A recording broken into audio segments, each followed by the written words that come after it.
Hola compañeros, buenos días, buenas tardes, buenas noches. Les habla aquí su profesor de farmacología. Eh, el día de hoy les traigo una capsulita o una clase que es de metabolismo. Muy bien, comencemos. Metabolismo es el sinónimo de biotransformación. Eh, Algunos autores prefieren el término biotransformación que al término metabolismo. A mí me gusta utilizar ambos y de manera casi indistinta. ¿Por qué? Porque metabolismo involucra rutas metabólicas. Y esas rutas metabólicas son rutas que tienen la particularidad de hacer reaccionar o reaccionar con genobióticos. ¿Sí? Metabolismo, alias biotransformación, es el proceso de modificación estructural de un genobiótico una vez que entró al organismo. Es nuestro mecanismo de destoxificación de sustancias ajenas al cuerpo. ¿Eh? ¿Qué ocurre si comemos una fruta echada a perder, por ejemplo? ¿Eh? Supongamos, ¿no?, que vamos a echarnos una frutita que ya está viejita y que está llena de hongos por azares del destino, no lo notamos. ¿Qué pasa cuando nos lo comemos? Pues sí nos vamos a sentir mal, pero afortunadamente tenemos a nuestro metabolismo que va a hacer que estos genobióticos nocivos al cuerpo sean destruidos. Cuando son destruidos o son modificados estructuralmente, habitualmente son para hacer que se excreten más fácilmente o para evitar su entrada al organismo. La mayoría de las rutas de metabolismo de genobióticos tienen esa característica de que van a ser más hidrosolubles a los fármacos. Cuando un fármaco es más hidrosoluble, es más fácil de confinar en algún compartimiento del cuerpo. Por ejemplo, si tenemos algo que está en la sangre, este algo que está en la sangre, al momento de hacerlo más liposoluble, perdón, más hidrosoluble, va a quedarse en la sangre. ¿Y a dónde va a parar? Va a ser filtrado en los riñones y si es de bajito peso molecular, va a terminar siendo excretado en la orina. El metabolismo de fármacos recae en dos fases, dos tipos de reacciones de fase 1 y reacciones de fase 2. La diferencia entre las reacciones de fase 1 y de fase 2 es el tipo de reacciones involucradas. Antiguamente, cuando se descubrió el metabolismo de genobióticos, pensaron que una fase era posterior a la otra, porque los primeros experimentos que se hizo para determinar el metabolismo de genobióticos se hicieron en extractos de hígado. Se puso adrenalina y en un principio se observaron que la adrenalina en conjunción con el extracto de hígado primero se oxidaba, formaba una sustancia muchísimo más hidrosoluble, pero lo dejaron más tiempo. De ese tiempo que lo dejaron, vieron que apareció conjugado a algo. Las enzimas del hígado le conectaron otro fármaco. Hagamos de cuenta que tenemos aquí nuestra adrenalina y le conectaron algo parecido a un azúcar. ¿Sí?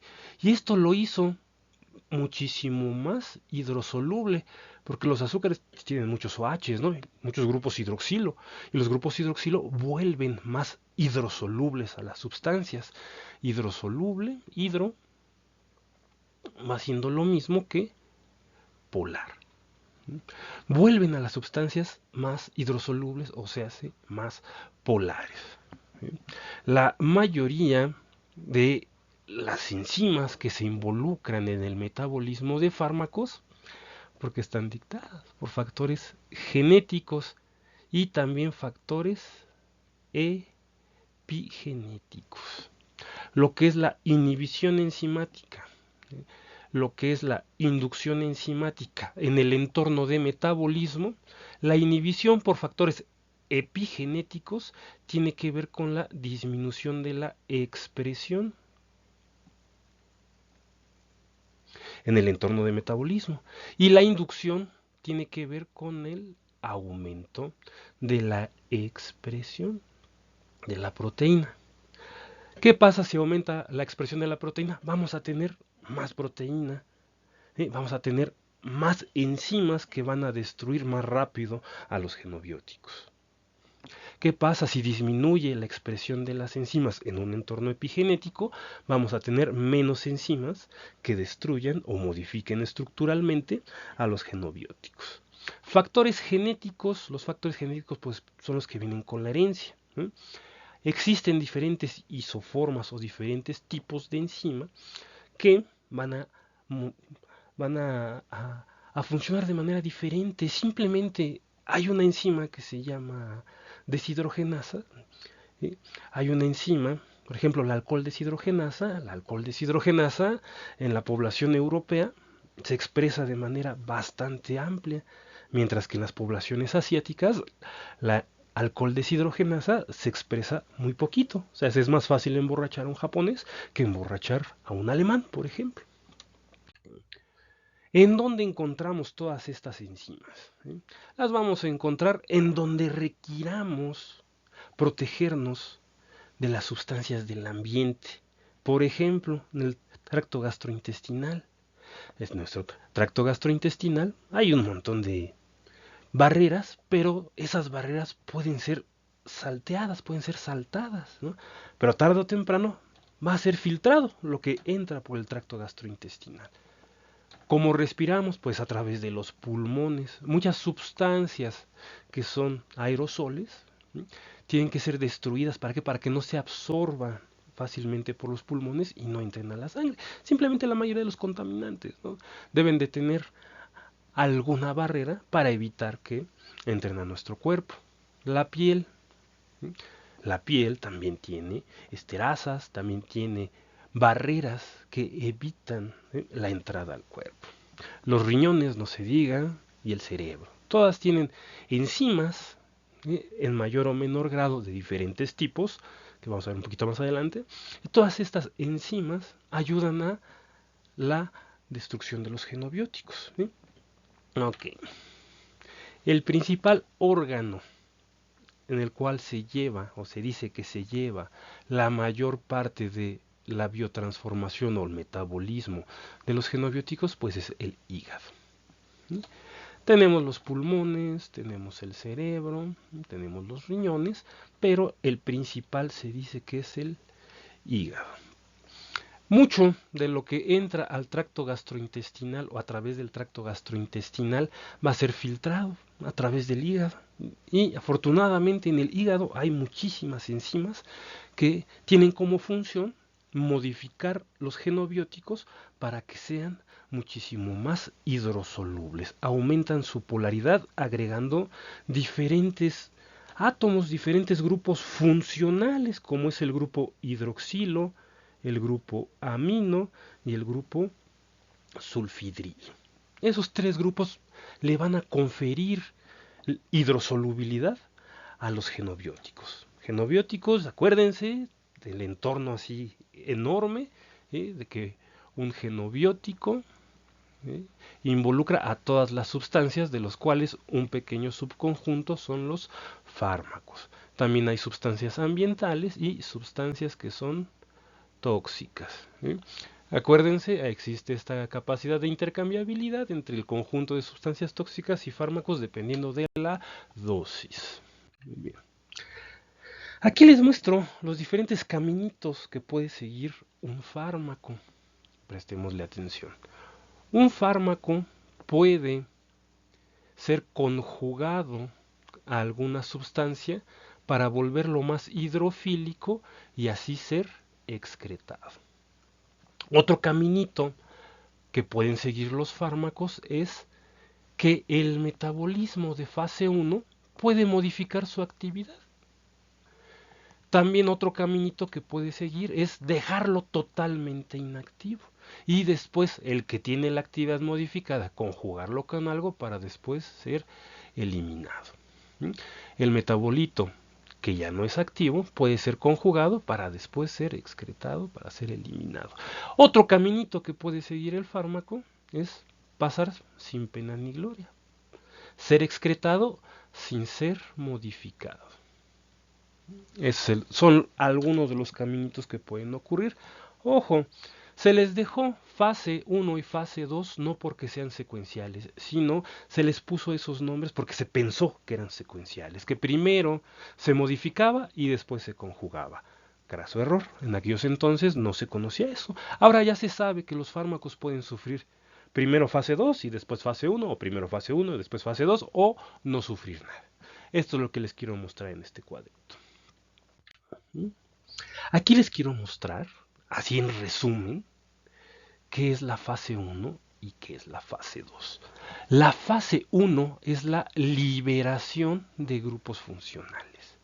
Un ejemplo de enzimas que producen la liberación de grupos funcionales son las esterasas. Acuérdense de la acetilcolinesterasa. La acetilcolinesterasa se encarga de hidrolizar acetilcolina, que es una sustancia endógena. Es un neurotransmisor la acetilcolina. ¿Por qué? Porque es malo que la acetilcolina siempre esté estimulando las neuronas posinápticas, ¿no? No queremos eso. Lo que queremos es de que estimule y después se degrade la acetilcolina o ya no tenga efecto. ¿En qué se hidroliza la acetilcolina? A través de la acetilcolinesterasa en iones acetato y iones colina. Lo mismo puede pasar con los compuestos que tienen actividad farmacológica. Por ejemplo, el ácido acetilsalicílico. Más adelantito les voy a mostrar un ejemplo.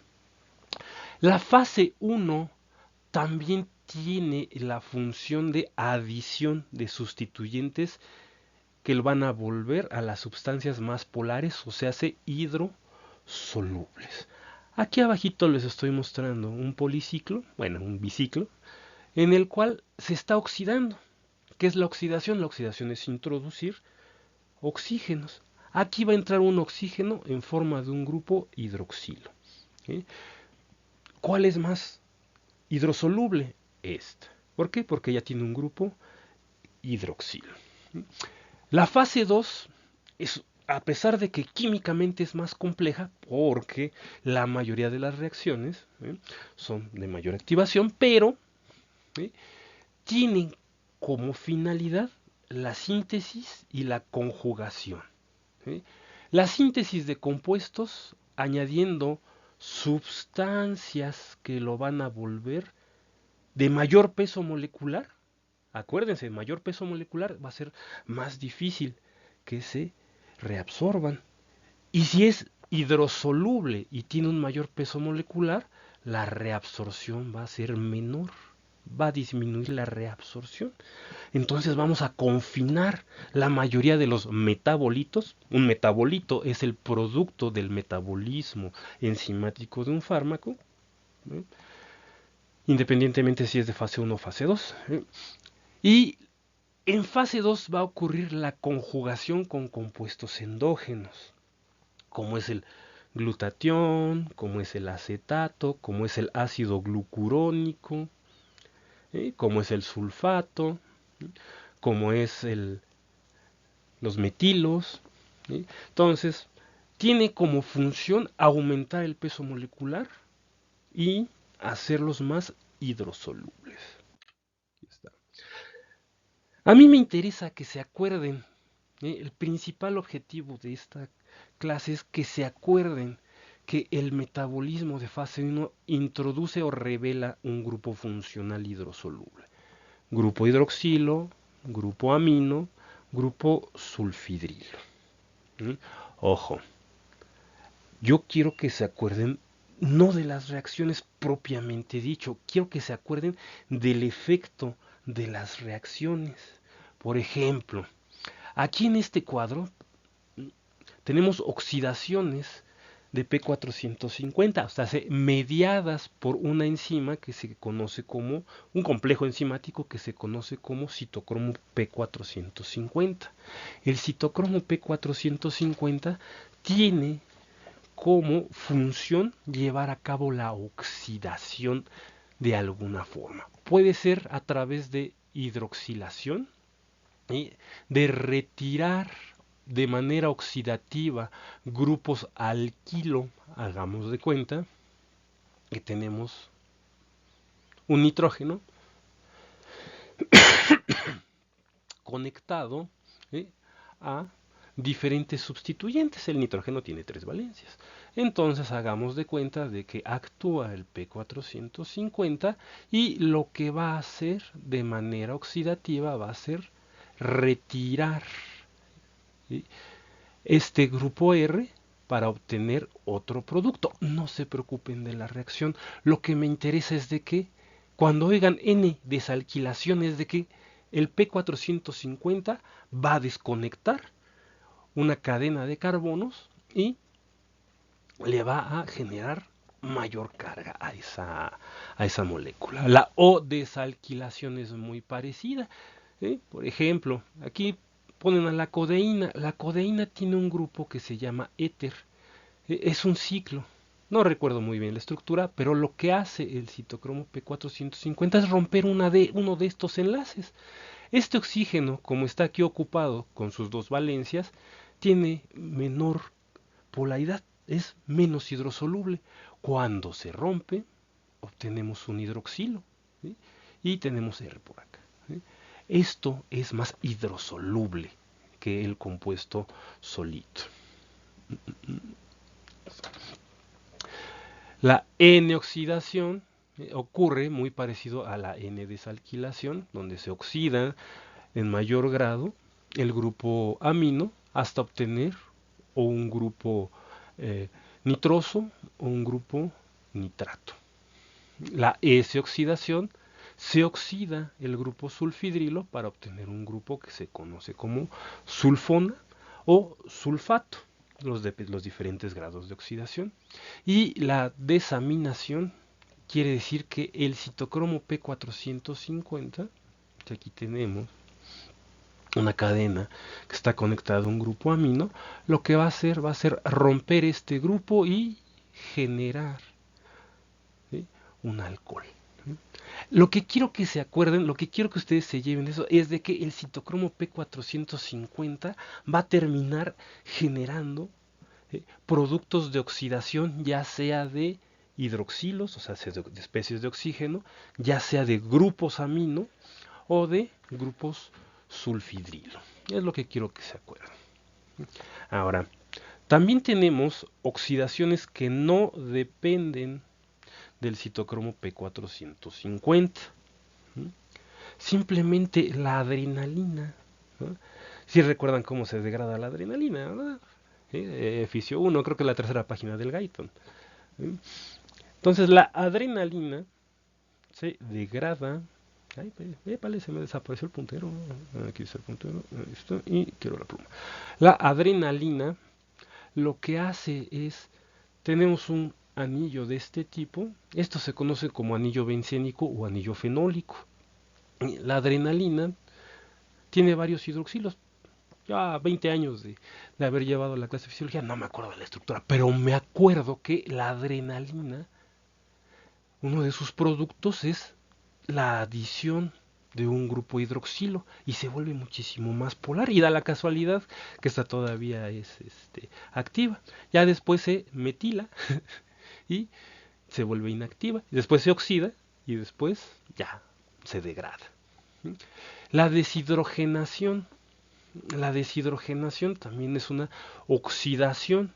Entonces, acuérdense, oxidación, se añaden oxígenos o se retiran hidrógenos. Entonces la deshidrogenación, por ejemplo, del etanol, es mediada por la etanol deshidrogenasa o la alcohol deshidrogenasa, que tiene varios sustratos. Uno es el metanol y otro es el etanol. Metanol, etanol.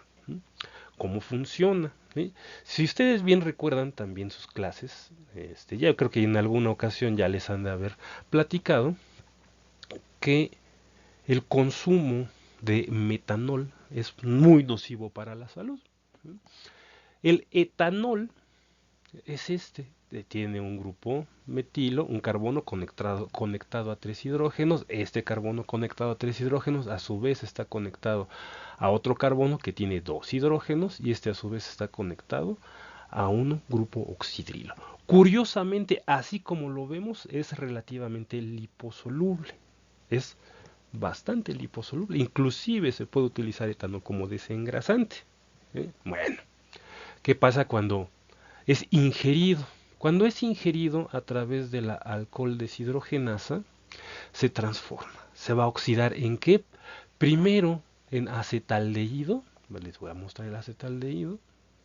Pierde, se le añade un oxígeno y pierde un hidrógeno. Ahí está. ¿Cuántos oxígenos tenemos ya? Aquí teníamos uno, aquí tenemos ya dos oxígenos. ¿Sí? Ok. Este puede seguir siendo... Ah, perdón, este es el acetaldehído. Este es el ácido acético. Vamos a borrarlo, vamos a hacerle rectificar. Ahí está.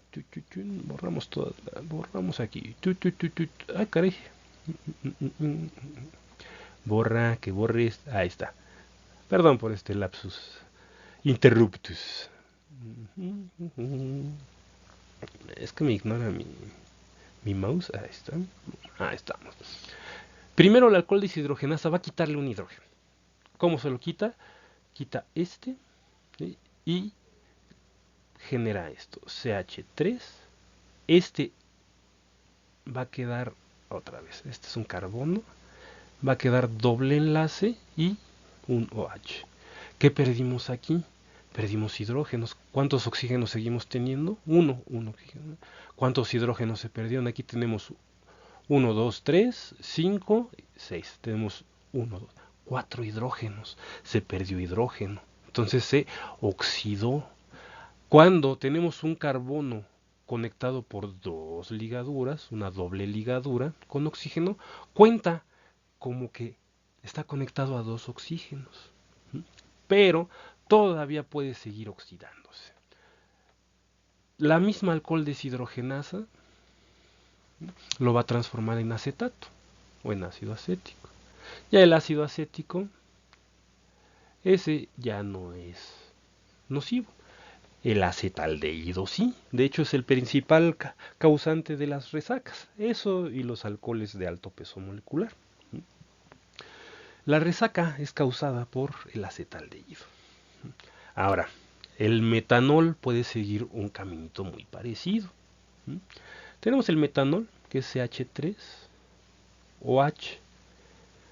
Da la casualidad que su producto del metabolismo, mediado por la alcohol deshidrogenasa, es el acetaldehído. ¿Qué perdió aquí? Aquí tenemos 1, 2, 3, 4 hidrógenos. ¿Cuántos hidrógenos tenemos aquí? 2 hidrógenos. Perdió hidrógeno y está enlazado dos veces a un oxígeno. Se oxidó. Este es el formaldehído. El formaldehído es bien tóxico. ¿Sí? Es el principal metabolito tóxico del metanol. Da la casualidad que el formaldehído tiene una alta afinidad por el nervio óptico. ¿Qué ocurre si nos intoxicamos con metanol? Pues nos quedamos ciegos. O sea, no es tan en broma eso de que los alcoholes de baja calidad te pueden dejar ciego. Después, la misma alcohol deshidrogenasa puede hacer que este se oxide y se va a oxidar a ácido fórmico. El ácido fórmico ese es muy fácil de excretar, pero ojo, ¿cuál es el antídoto para la intoxicación por metanol? Administrarle etanol al paciente para que por desplazamiento, por competencia, desplace hacia la formación de acetaldehído y no hacia la formación de formaldehído. Entonces, si tenemos un paciente intoxicado, con metanol hay que darle etanol. Muy bien. Aquí está. Oxidación de aminas, como la adrenalina, y deshidrogenación. Muchas sustancias siguen otros caminitos, por ejemplo, de reducción. Las oxidaciones habitualmente se dice que son, las oxidaciones dependientes de P450 habitualmente se dice que son microsomales. Les voy a platicar por qué se dice microsomales. La mayoría de las reacciones de reducción son de la fracción soluble. Porque los microsomas son cuerpecitos que tenemos en el retículo endoplásmico de la mayoría de los hepatocitos, mientras que las oxidaciones que no dependen de P450 las vamos a encontrar repartidas en el cuerpo. Por ejemplo, la oxidación de aminas a través de la MAO, que es la monoamino oxidasa, ¿sí? Esa es una, ¿no? Después la deshidrogenación, por ejemplo, la alcohol deshidrogenasa, también la tenemos repartida por todo el cuerpo. Podemos tener en la monoamino oxidasa, la podemos encontrar intracelular en el citosol, en las neuronas. La alcohol deshidrogenasa, esa la podemos encontrar en la fracción soluble de los hepatocitos y también en la sangre. Las reductasas también las podemos encontrar en la sangre. Bueno, diferentes reductasas, ejemplo las reductasas que se encargan de metabolizar el clonazepam o la naloxona, también las podemos encontrar en la fracción soluble de los hepatocitos, o sea, en el citosol. Otro grupo de reacciones importantes son las reacciones de hidrólisis, o sea, la ruptura de enlaces utilizando H2O. La mayoría de los fármacos da la casualidad que tienen grupo éster y grupo amida.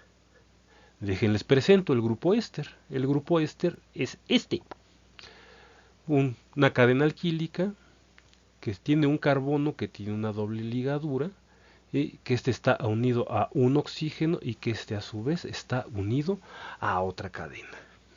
Lo que hace las hidrolasas es introducir agua en este enlace. Al momento que introducen agua, ¿qué vamos a obtener? Vamos a obtener que se rompe el enlace y vamos a obtener un ácido carboxílico, por un lado, y aquí está el ácido carboxílico más un alcohol. ¿Qué ocurrió aquí?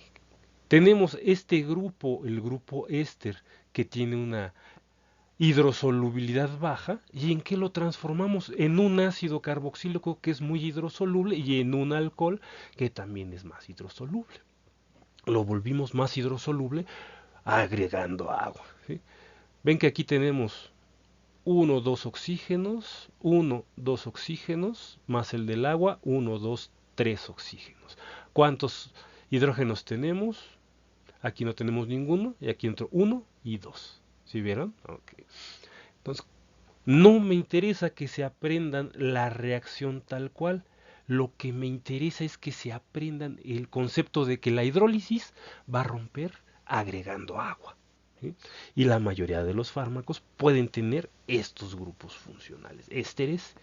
El grupo amida es muy parecido al grupo éster, solo que el grupo amida tiene un carbono, doble enlace oxígeno, un grupo amino, y luego esto está conectado a otra cadena alquílica. ¿Qué ocurre cuando introducimos agua? Cuando introducimos agua vamos a obtener una amina y un ácido carboxílico. Ojo, la mayoría de los bioquímicos se pelean conmigo por lo que voy a decir. El enlace peptídico es un enlace amida. Ojo, punto, no se diga más. ¿Sí? Más de uno va a decir, no, es que es exclusivo, vas a confundir a los estudiantes. Ojo, químicamente son lo mismo. Químicamente los podemos generar igual, químicamente los podemos romper igual. Punto. Vamos a obtener esto. Un ácido carboxílico más un grupo amino. ¿Cuántos oxígenos tenemos aquí? Más los del agua. 1, 2 oxígenos, un oxígeno que viene del agua, un grupo hidrógeno y otro grupo hidrógeno. Aquí tenemos 1, aquí ya tenemos 1, 2, 3.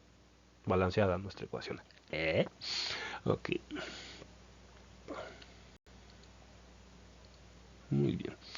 Entonces, estas son las reacciones que son las de mayor interés en el ámbito farmacológico, mediadas por P450. ¿Qué es el citocromo P450? El citocromo P450, o los citocromos P450, los tenemos una amplia variedad en el hígado. En el hígado hay hepatocitos. Epa. Los hepatocitos tienen retículo endoplásmico liso. ¿Sí? Y en el retículo endoplásmico liso de los hepatocitos vamos a tener pequeñas vesículas que van a contener grupos de enzimas. Esas vesículas que contienen grupos de enzimas, conocidos como microsomas, esas enzimas que tenemos son del complejo citocromo P450 reductasa. El sistema o el complejo citocromo P450 reductasa, cuando la célula está viva y está produciendo cofactores reducidos como el NADPH, que actúa como donador de electrones y ese a su vez por la citocromo P450 reductasa, a través de un flavin mononucleótido vamos a obtener un flavinadenil dinucleótido. Ese flavinadenil dinucleótido lo que va a hacer, va a transferirle una vez un electrón al citocromo P450. El citocromo P450 tiene un átomo de fierro. Ese átomo de fierro, en su estado de descanso, va a estar en su forma ferrosa. Cuando se reduce, va a pasar a su estado, perdón, su estado férrico. Cuando se reduce, va a pasar a su estado ferroso. De férrico a ferroso. Ok. Aquí se está reduciendo. Ojo, vamos a ver más adelante qué ocurre. Empecemos por aquí. Este es el ciclo de oxidorreducción del citocromo P450. No me interesa que se lo aprendan. Lo que me interesa es que conozcan el resultado. ¿Y qué se necesita para que se dé? Número uno, necesitamos cofactores. Que a través del citocromo P450 reductasa tengamos estos cofactores reducidos que donen electrones. Que tengamos a nuestro citocromo P450 en estado férrico. En ese estado se va a unir al fármaco. Aquí está denotado por XH. Lo denotan así porque quiere decir que está reducido, o sea, se tiene muchos hidrógenos. Se forma un complejo entre el citocromo P450 y el fármaco. Y una vez que se formó este complejo, va a recibir un electrón y este electrón va a reducir al citocromo P450. Ya vamos a obtener el fierro en su forma ferrosa. Del oxígeno que nosotros respiramos, del oxígeno ambiental, del oxígeno diatómico o del oxígeno molecular, como quieran decirle, O2, sin puntitos ni cargas. Mucho cuidado porque existen radicales libres que tienen esta connotación, y mucho cuidado. Uno es el superóxido y el otro es el oxígeno singulete. Mucho cuidado. Son especies reactivas de oxígeno. Se une el oxígeno al citocromo P450 que ya tiene el fármaco y por una segunda adición de electrones, ¿qué va a ocurrir? Ven el oxígeno. Tomo carga negativa. Esa carga negativa tiene que balancearse. Y lo que hace el citocromo P450 es que uno de los dos oxígenos, del oxígeno diatómico, lo conecta al fármaco, generando un grupo hidroxilo o rompiendo enlaces susceptibles de ser hidroxilado, como ya les había mostrado, los enlaces amina, bueno, los grupos amina, los grupos sulfidrilo. Y aquí hace falta algo, que se libere H2O. Ahora sí ya balanceamos nuestra ecuación. Muy bien. Resultado final, y el resultado de lo que me interesa que ustedes se acuerden, es de que entra el fármaco reducido, se transfieren electrones a través del sistema P450 reductasa, se introduce un grupo hidroxilo o se desamina o se hace alguna reacción de manera oxidativa y se libera el fármaco ya hidroxilado. Y por otro lado se libera agua. ¿Qué más necesitamos? Oxígeno. Oxígeno diatómico. Muy bien. Ay, algunos autores utilizan mal la palabra isotipo, isoforma. A mí me gusta decir tipo, porque muchos entran en controversia diciendo que la isoforma del citocromo P450, yo digo que son tipos, porque se producen en diferentes genes. El detalle es de que cuando algo se produce en un gen diferente son productos de transcripción diferentes. Entonces no es lo mismo. Porque mire, simplemente, ¿no? Ustedes van a encontrar en la literatura cuando un citocromo metaboliza algún fármaco, vamos a encontrar un montón de tipos. Al menos 18 familias y 43 subfamilias. ¿Eh? CYP significa citocromo P450. De cytochrome P450. Eso significa CYP. Y el siguiente número que encontramos en la clasificación de los citocromos es la familia. Y ya cuando estamos hablando de homología de los aminoácidos, no hombre, ya un 40% de homología, pues ya estamos hablando de proteínas diferentes, ¿no? De proteínas muy, muy diferentes. Entonces, pues ahí hay un detalle, ¿no? Que a mí no me gusta entrar en controversias. Yo por eso les digo tipo de citocromo. Si en algún lugar encuentran isotipo, yo se las voy a poner buena. Pero la forma correcta de expresar son tipos o formas. Yo le digo tipo. Ok. Isotipos, isoforma, en algunos lugares así lo van a encontrar. Pero a mí no me gusta decir así. Ok. Vamos a encontrar que el primer número denota la familia. ¿Sí? Familias que tienen hasta un 40% de homología entre los aminoácidos que forman su secuencia, su estructura primaria.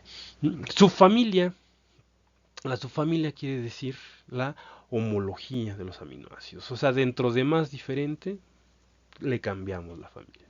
Y el último número que encontramos es el gen. Entonces aquí mismo me están diciendo que son genes diferentes. Ok, entonces tenemos diferentes tipos de citocromo P450. Ok. Life hack. Si no saben, si en algún lugar les preguntan qué citocromo metaboliza un fármaco y ustedes no se lo saben, ¿qué dice aquí? Tenemos entre un 50 a un 60% de probabilidades de atinarle al citocromo, al tipo de citocromo que metaboliza el fármaco si decimos que es el citocromo CYP3A4 y aumentan las probabilidades si le ponemos diagonal 5. Porque la mayoría de los fármacos sufre metabolismo por este tipo de citocromos. Por el CYP3A4 diagonal 5. Lifehack. Se los dejo al costo. Hay otros tipos que también son interesantes. ¿Eh? El más importante, el principal, por el cual se metabolizan entre el 50 y el 60% de los fármacos de la terapéutica, es este, el CYP3A4 diagonal 5. ¿Cuál sigue? 2D6, paracetamol, cafeína, 2D6, paracetamol, una parte también se metaboliza por citocromo P450, cafeína un poco menos, pero el principal para la cafeína, CYP 2D6. ¿Cuál sigue? CYP 2C8 diagonal 9. Y después de las diferentes isoformas vamos a encontrar algunas esterasas, algunas epoxidasas y después vamos a encontrar oxidasas, reductasas, pero de otras porciones, que no son la microsomal. De importancia, aquí dice isoforma, no son isoformas. De importancia, CYP3A4 se metaboliza en la mayoría de los fármacos. Después, la más importante, CYP2D6. En el Katsung, en el Rang, en el Velázquez, vamos a ver que hay unas tablas enormes. Siempre que entramos al capítulo de metabolismo, vamos a ver tablas enormes. Ya tendrán tiempo para aprendérselas. Ahorita el propósito de este curso no es aprendernos de manera específica qué citocromo metaboliza qué fármaco. A mí no me parece. Yo soy farmacólogo, tengo especialidad en farmacología y en 20 años no me he aprendido nada de eso. No les voy a preguntar nada que yo no sé. Así de sencillo. ¿Por qué? Están las tablas. Acuérdense lo que dijo Mendeley. O sea, Mendeley es el que inventó la tabla periódica. Mendeley dijo, la tabla periódica es para que los estudiantes de química no se tengan que memorizar los elementos, que se enfoquen en su trabajo y no memoricen. Y pues, ¿qué hacen lo primero que hacen los profesores de química es pedirnos que nos memoricemos la tabla periódica. Lo mismo ocurre con la tabla de metabolismo de fármacos. ¿Sí? ¿Por qué es importante? Porque también pueden existir interacciones. Uno puede inducir la expresión de otro citocromo, o sea, un factor epigenético. Lo vamos a tratar más adelante, en la siguiente clase, posiblemente mañana. Este es un extracto de Rang o de Katsu, no recuerdo. Esta es la magnitud de las reacciones que podemos encontrar. Ustedes no son químicos, yo soy farmacólogo, yo a esto lo he estudiado durante 20 años, a mí me encanta. ¿Sí? A estas alturas todavía no me lo aprendo, yo tal vez nunca me lo vaya a aprender porque no uso todas las reacciones. ¿Sí? Todo esto tiene que ver con el citocromo P450. Aquí P450, P450. Son un montón. ¿Qué tienen en común todas estas reacciones? La aparición de un grupo OH o un grupo hidroxilo o un óxido o algo que lo va a hacer muchísimo más hidrosoluble. Eso es lo que aparece aquí. No sé, aquí está el OH. Aquí igual, aquí igual. ¿Sí vieron? ¡Tarán! Ya saben, hidroxilaciones dependientes de citocromo P450. Bueno, respecto al metabolismo de fase 2, también encontramos cosas bastante interesantes. ¿Sí? ¿Qué cosas son de interés para nosotros? ¿Sí?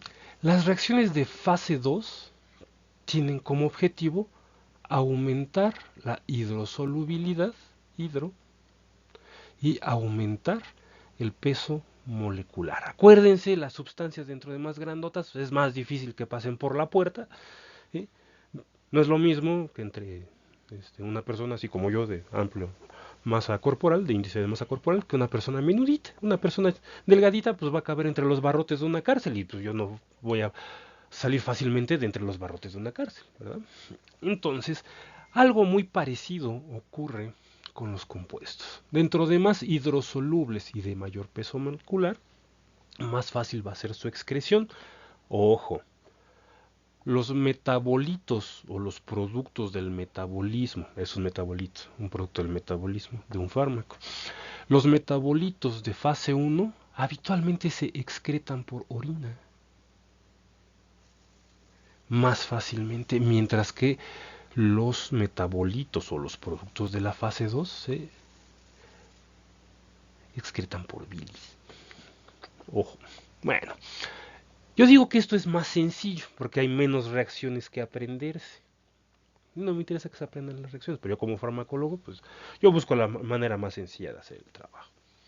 De importancia podemos encontrar la glucuronidación, la acetilación, la conjugación con glutatión, la conjugación con glicina, la sulfatación, la metilación. La conjugación con agua no tiene chiste, ¿no? Lo que se forma son óxidos y la mayoría de esos óxidos son bien tóxicos. Ojo, la conjugación con agua a través de las epóxido hidrolasas microsomales. Pero no me gusta preguntarles eso, son muy sencillas. Muy bien, la glucuronidación, vamos a borrar esto, ahí está. La glucuronidación es una de las reacciones más frecuentes. ¿Cómo se glucuronida un fármaco? Parte de una molécula que está en nuestra circulación o que está en el citosol de los hepatocitos es ubicua. Que es el ácido glucurónico UDP. ¿Qué es UDP? ¿Se acuerdan del ATP? Que el ATP se degrada en ADP más fosfato inorgánico. Pues da la casualidad que no solo se forman este tipo de moléculas con adenina, sino también con uracilo. Tenemos UTP y el UTP se puede conjugar al ácido glucurónico para obtener, UDP, es el uridín difosfato. Ahí aquí le puse R. Uridín difosfato. El uridín difosfato queda conjugado al ácido glucurónico y a través de la uridín difosfato glucuronosil transferasa microsomal vamos a tener esa conjugación. Una vez que se conjugó, podemos tener un producto que se conoce como glucurónido. Y el glucurónido es de mayor peso molecular y también de mayor hidrosolubilidad. Y fácilmente es excretable en bilis. La siguiente reacción también es de importancia, la acetilación. ¿Cuál es el reactivo endógeno? ¿Cuál es la sustancia endógena? El acetilcoenzima A. ¿Dónde la encontramos? Encontramos un montón citosólica, principalmente en la matriz mitocondrial. También la podemos encontrar flotando en el citosol. ¿Qué transferasa lo conjuga? La N-acetiltransferasa. ¿Cuál es su principal substrato? Las aminas. Los que tienen un grupo NH2, RNH o RNR. Aquí me faltó, no, sí, NH2, aquí un R. Aquí debe ser, no, sí está bien. Aquí debe tener 2. Aquí debe tener 1. Y la amina terciaria serían 3 de estos. Ay, ¿qué estoy dibujando? Está muy chueco. Así, ¿no? Entonces, las aminas, muchos fármacos son aminas. O sea, cuando digo un fármaco alcalino, posiblemente sea una amina. Y esa amina va a sufrir acetilación. Ojo, también algunas reacciones sobre grupos NH va a hacer que disminuya su hidrosolubilidad. La mayoría de las acetilaciones vuelve a los fármacos menos hidrosolubles. ¿Sí? Ojo, la mayoría de las acetilaciones. ¿Sí? Así. La siguiente reacción que me interesa que se acuerden es la conjugación con glutatión. ¿Sí? La conjugación con glutatión. ¿Se acuerdan del glutatión? El glutatión es un tripéptido. ¿Sí? Dipéptido, perdón. Que se conjuga con la mayor. Es un sistema de destoxificación de especies reactivas de oxígeno. Aquí les estoy mostrando que el glutatión es el reactivo endógeno, el sustrato endógeno, y la glutatión S-transferasa, tanto microsomal como citosólica, va a llevarla a cabo. ¿Qué estamos viendo aquí? ¿Qué dice transferasa? N-acetiltransferasa, glutatión S-transferasa. ¿Ven la lógica del metabolismo de fase 2? ¿Cuál es el grupo de enzimas que llevan a cabo el metabolismo de fase 2? Transferasas. La conjugación con glicina. La glicina pues, es el aminoácido más chiquito que tenemos. ¿Cuál es el reactivo endógeno? ¿Cuál es el sustrato? El aminoácido glicina, que lo tenemos viajando en nuestro cuerpo, lo tenemos citosólico, lo tenemos mitocondrial, es ubicuo. ¿Cuál es la enzima? Acilcoenzima A, glicina transferasa. Okay. La sulfatación es un poquito diferente, porque parte de fosfoadenosil fosfosulfato, le llaman PAPS. Yo le digo que es el fosfo del fosfosulfato, es el fosfo. Se escucha muy norteño esto, ¿no? Pero es el PAPS. El PAPS, el fosfoadenosil fosfosulfato, es el sustrato de la sulfotransferasa, que va a transformar un sulfato. Sulfotransferasa. ¿Dónde ocurre? En el citosol. La metilación, el sustrato endógeno es el SAM, el S-adenosil metionina. La metionina es un aminoácido, ¿sí? Y la adenosina tiene conectado un grupo metilo. ¿Cómo se llama la enzima? Si no se llama metiltransferasa, la podemos encontrar como transmetilasa. También las podemos encontrar como metiltransferasas. Las catecolaminas, ¿eh? Acuérdense de la catecometil ortometiltransferasa. La catecol ortometiltransferasa. Y la conjugación con agua, no la vamos a ver. Sí es muy común, pero no es. La mayoría de los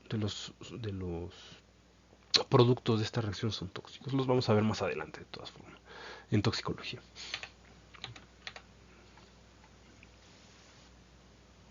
¿Bien?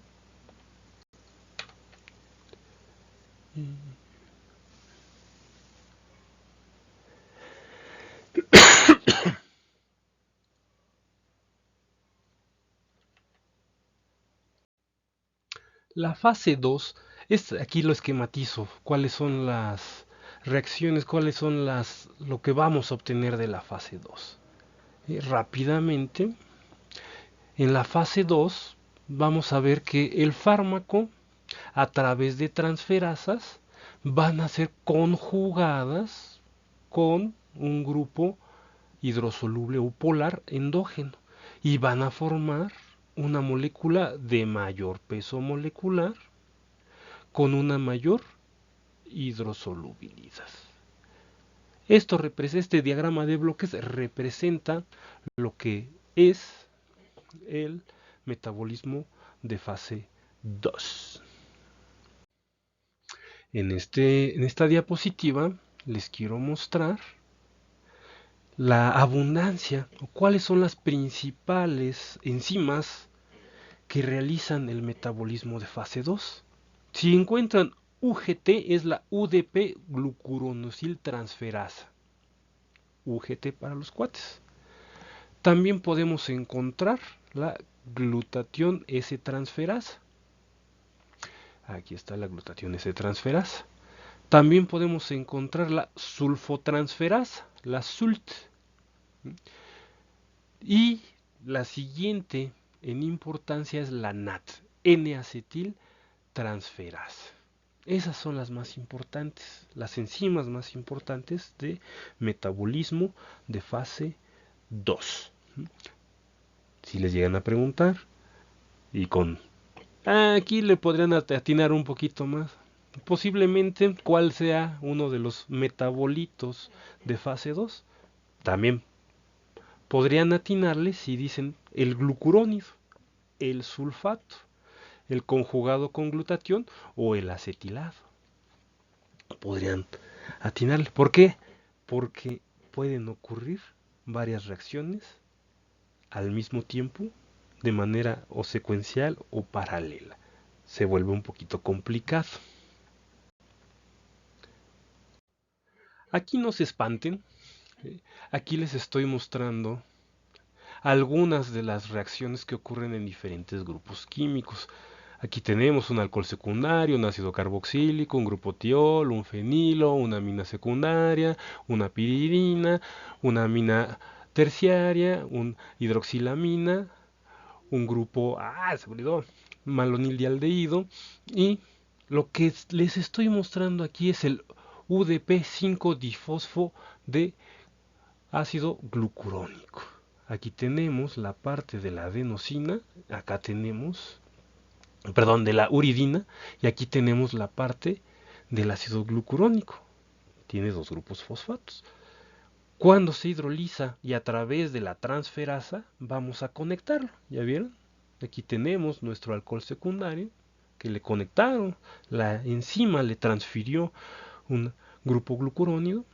Aquí tenemos un grupo ácido que le transfiere un grupo glucurónido, tenemos un grupo sulfidrilo que le transfiere.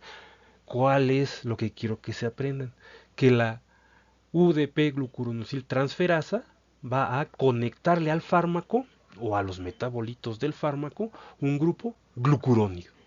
Eso es lo que va a hacer. Un ácido glucurónido formando el glucurónido.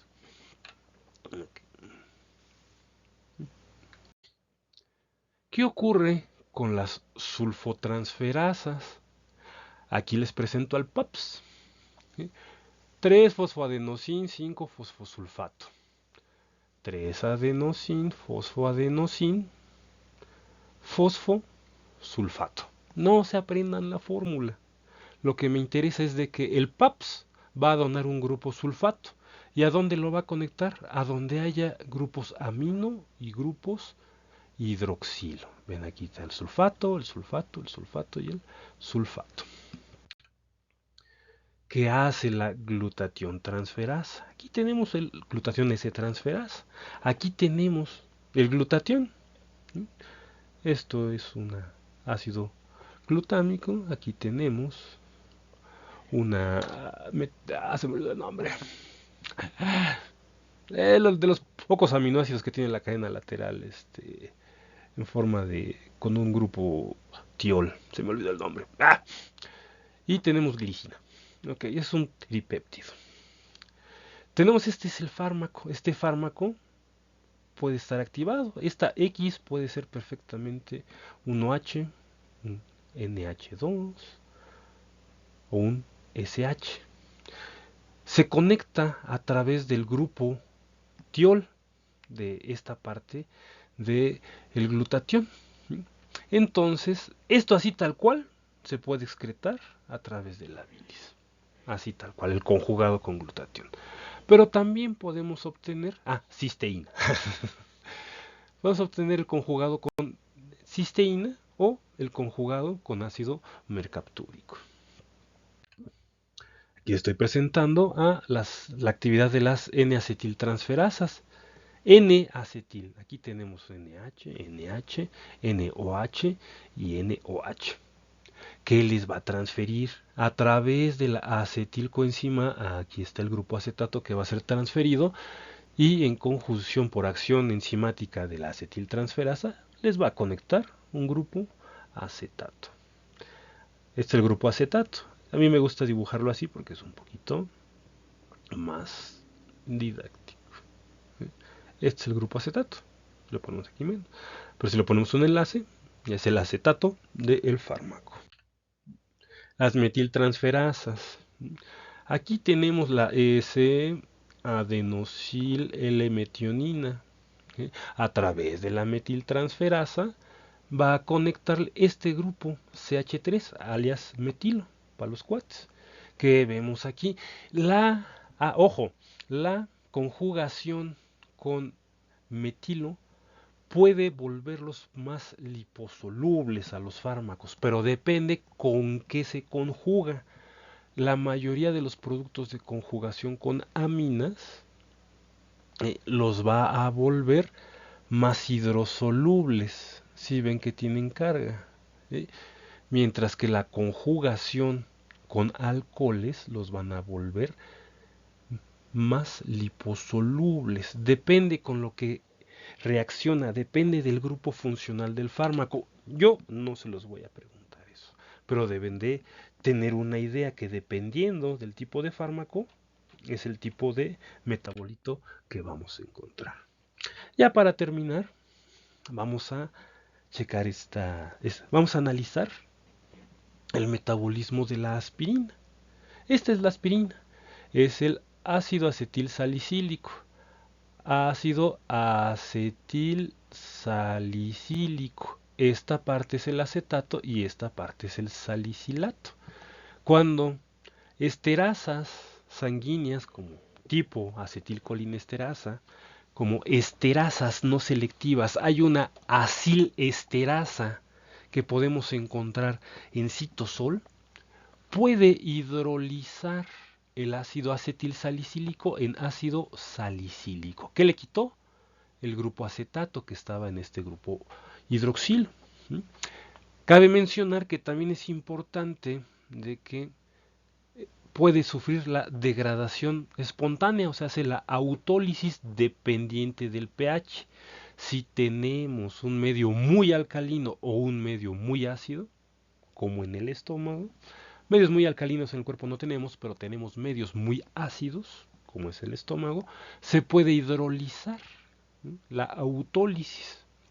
Ok, déjenles platico. Da la casualidad que el ácido acetil salicílico es un profármaco.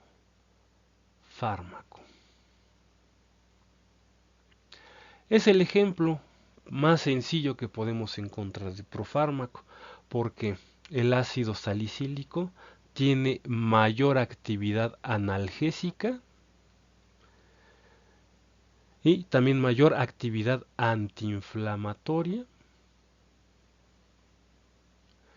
que el ácido acetil salicílico. Pero da la casualidad que el ácido salicílico es muchísimo más irritante. De hecho, el ácido acetil salicílico, ¿eh?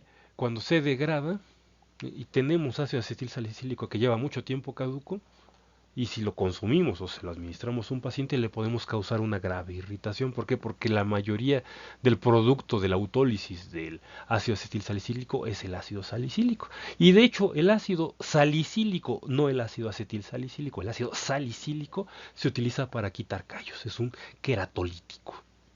Bueno, ¿qué caminitos puede seguir el ácido salicílico? ¿Eh? Acetiltransferasas dependientes de acetilcoenzima A pueden generar un metabolito parecido a la urea. Es el ácido uridil salicílico. ¿Qué es este? Ácido uridil salicílico. Es muy parecido a la urea. Esta es la urea. Déjense los muestro. Okay. NH2 por acá y otro NH2 por acá. Esta es la urea. Por eso se dice que es el ácido uridin salicílico. Bueno, es el principal metabolito. Aquí sufrió fase 1 y aquí sufrió fase 2. Bueno, pero da la casualidad que el ácido uridin salicílico, salicil uridin acid, puede sufrir oxidaciones, también dependientes de oxidasas, que esto es fase 1. Obteniendo el ácido gentísico, en este caso sería el ácido uridin gentísico. ¿Qué tiene de diferencia? Prestémosle atención aquí y ahora atención acá. ¿Cuál será más hidrosoluble? Pues este. Muy bien. De el principal producto de la hidrólisis del ácido salicílico por acción del citocromo P450, también vamos a obtener el ácido gentísico. ¿Sí? ¿Qué ocurre? ¿Qué hizo el citocromo P450? Le conectó un grupo hidroxilo aquí. Enzimas, esta es de fase 1. La N-acetiltransferasa dependiente de acetilcoenzima A, ¿qué le va a conectar? Le va a conectar este grupo para obtener el uridin gentísico, el ácido uridin gentísico. Hasta aquí pues todo sencillo. N-acetiltransferasa, ¿qué quedamos? Fase 2. Bueno, regresemos otra vez al ácido salicílico. El ácido salicílico puede ser sustrato de la UDP glucuronisiltransferasa para obtener el glucurónido del ácido salicílico. Pero no solo podemos obtener uno solo glucurónido. Aquí se le conectó en la parte del ácido, pero la UGT también lo puede conectar en la parte del hidroxilo. Bueno, ya por último, si vamos al principal, al metabolito principal, ¿sí? Del uridín salicílico, también se le puede conectar un grupo glucurónido, obteniendo el glucuronidato del ácido uridín salicílico. Ok, tarán, listo. Ojo, las reacciones ocurren de manera aleatoria. Aquí les voy a mostrar otro ejemplo de otro fármaco en el cual Prestemos atención aquí. La N-acetiltransferasa le va a conectar un grupo acetato. Esta es una reacción de fase 2. Pero este fármaco que tiene este grupo, ven que tiene dos grupos NH conectados, ¿m? Pueden formar una especie muy reactiva si se rompe aquí. ¿Sí lo ven? Van a formar una acetilhidracina. Este grupo que ven aquí marcado en rojo es la hidracina. La hidracina es muy reactiva. ¿Eh? Va a desprender este grupo acetato y este grupo acetato se va a conectar a macromoléculas como proteínas y ácidos nucleicos. La acetilación de las proteínas, como esto ocurre en el hígado, nos va a llevar a hepatotoxicidad. Bueno, espero que les llegue pronto esta clase porque mañana vamos a seguir con esto, con factores que modifican la biotransformación. Pues les agradezco mucho su atención y nos vemos hasta pronto. Buenas noches, buenos días, buenas tardes.